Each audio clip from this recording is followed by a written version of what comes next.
The news every Canadian senior has been waiting for has finally arrived. But before you relax, listen carefully. Because if you miss this one critical detail, your OAS, CPP, or GIS check may not arrive on time. Yes, you heard that right, thousands of Canadians are now at risk of seeing delays in their monthly pension payments, and for some, that delay could stretch into weeks. For seniors living on a fixed income, a delay of even a few days can mean unpaid bills, skipped medications, or having to choose between groceries and heating their homes.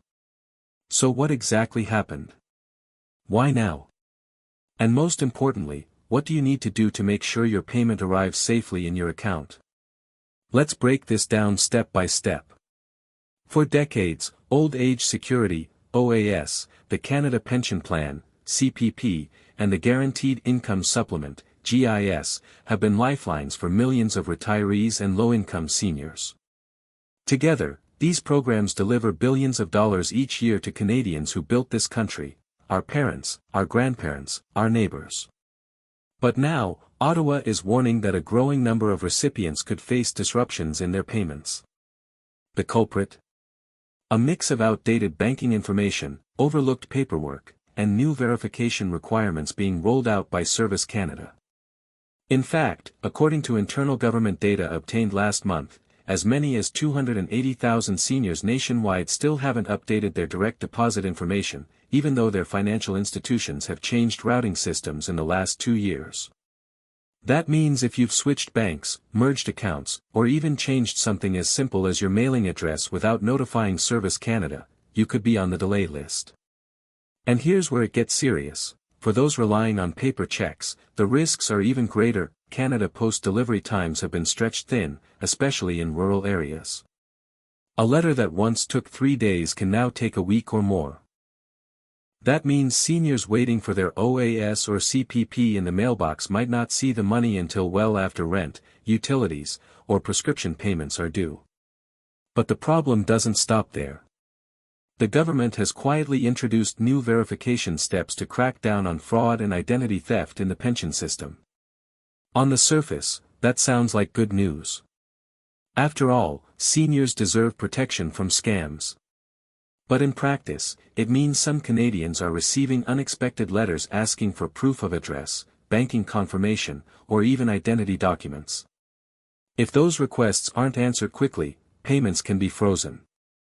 One 74-year-old in Calgary, Margaret, shared her story with CBC. She received a letter asking for updated banking information but thought it was a scam. By the time she realized it was legitimate, her payment had already been held back.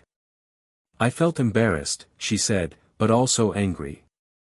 I've paid into the system my whole life, and then suddenly the money I depend on just doesn't show up. Sadly, Margaret's story is not unique. So why is this happening now? 3 major reasons. First, the demographic wave.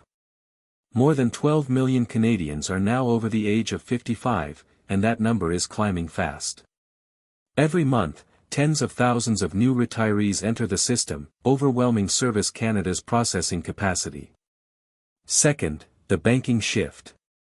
Several major Canadian banks have upgraded their systems, meaning older account numbers or formats may no longer match Service Canada's database. If you haven't reconfirmed your details, the payment can bounce back. Third, security pressure. Ottawa has faced growing criticism after several high-profile fraud cases where scammers siphoned off seniors' benefits. In response, new safeguards have been rushed in.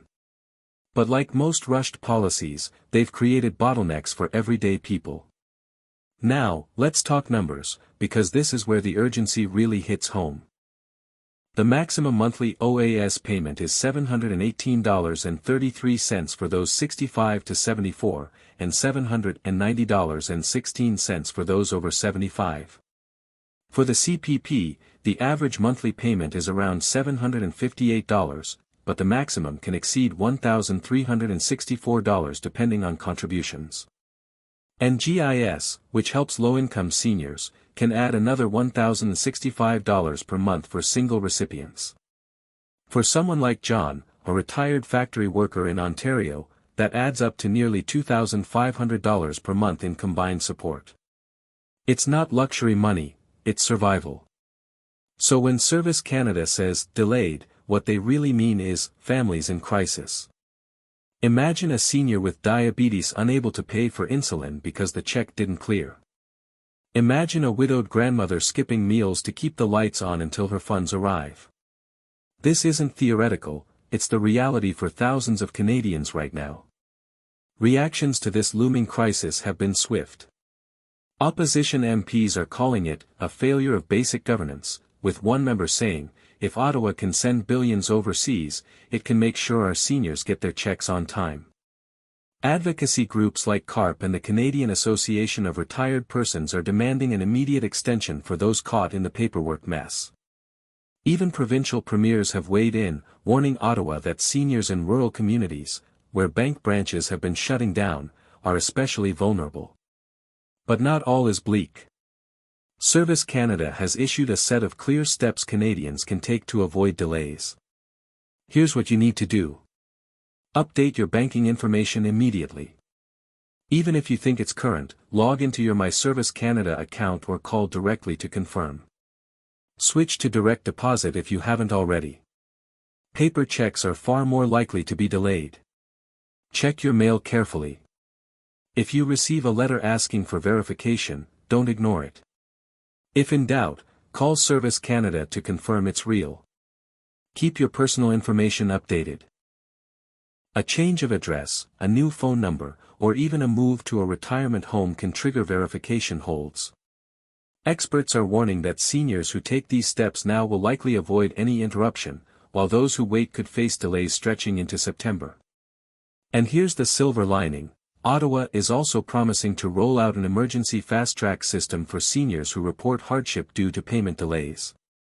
That means if you truly can't make rent or pay for medication, there may be a way to get a priority deposit. But, and this is crucial, you have to call and request it. The government isn't offering it automatically. So what does all this mean for you, or for the seniors in your life? It means vigilance. It means being proactive. And above all, it means recognizing that while the system may be flawed, there are steps you can take right now to protect yourself. At the end of the day, these programs, OAS, CPP, GIS, are not handouts. They are promises. Promises made to every Canadian who worked, paid taxes, and built this country. To delay them, even for a week, is to break that promise. And that's why this story matters. But here's something that often gets overlooked in the headlines: not every Canadian senior is in the same position to deal with these changes. Think about it. For those living in big cities, updating information online through the My Service Canada portal might be relatively simple. But what about the seniors living in rural towns, remote northern communities, or on Indigenous reserves? Some of these Canadians don't even have reliable internet, let alone the digital literacy to navigate a government website. According to Statistics Canada, more than 34% of Canadians over the age of 65 still don't regularly use the internet. And for those over 75, that number jumps to nearly 50%. That means 500,000 seniors are being told, log in, update your banking details, confirm your identity, when in reality, they may not even own a computer or smartphone. One advocate put it bluntly, we're telling people in their 80s to go online, when many of them can't even get cell service in their town. And the digital divide isn't just about convenience, it's about survival. For seniors in northern Saskatchewan, Nunavut, or rural Atlantic Canada, delayed checks aren't just frustrating, they're catastrophic. The local grocery store might only get shipments once a week. Heating oil bills can't wait. Medication refills are often 2 or 3 hours drive away. Imagine living in that reality and being told your money is in processing. Let's also look at the human cost in real stories. In British Columbia, an 82-year-old widower named Harold told reporters he had to borrow money from his daughter just to cover his rent last month because his CPP payment arrived a full week late.